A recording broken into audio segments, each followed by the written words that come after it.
আমাৰ সৰকাৰি কৰ্মচাৰীৰ ছুটিটো আমি কেনসেল কৰিব খোজা নাই কাৰণ আমি ওয়াৰ এক্টিভিটিৰ যেটো জোন তাতকৈ আমি বহুখিনি বৰ্তমান দূৰত আছো কিন্তু লিভত যোৱা অফিচাৰ সকলৰ ফোন নম্বৰ এড্ৰেছ সিনিয়ৰৰ লগত থাকিব প্ৰয়োজন হলে যাতে আমি তেওঁলোকক মাতি আনিব পাৰো সো দ্যাট ইজ নাম্বাৰ 2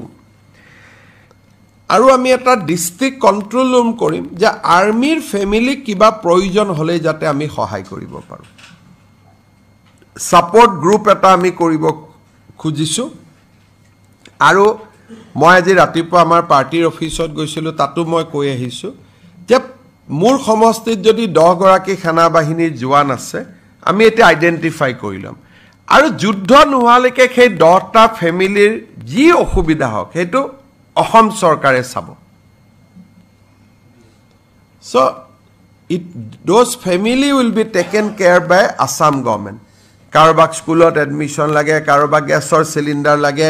কোনোবাই কিবা পোৱা নাই যিবিলাক সৰু খুৰা চিন্তাই যুদ্ধত থকা মানুহজনক মানসিকভাৱে দিগদাৰ কৰিব পাৰে we want to take over that responsibility যেতিয়ালৈকে যুদ্ধ সমাপ্ত নহয় আমাৰ কোনো অফিচাৰ আৰু মন্ত্ৰী সৰকাৰি খৰচত বিদেশ ভ্ৰমণত না যায় যে আমি সিদ্ধান্ত লৈছো যে during this period no officers no ministers will travel abroad during this period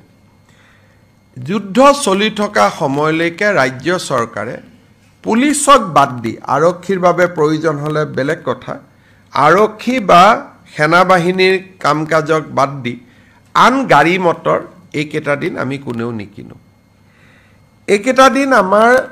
বিষয়া সকলে নন এসেনশিয়াল ট্ৰেইনিং আদিটো না যায় বলে আজি মছৰি ট্ৰেইনিং আছে এসেনশিয়াল হলে বেলেগ কথা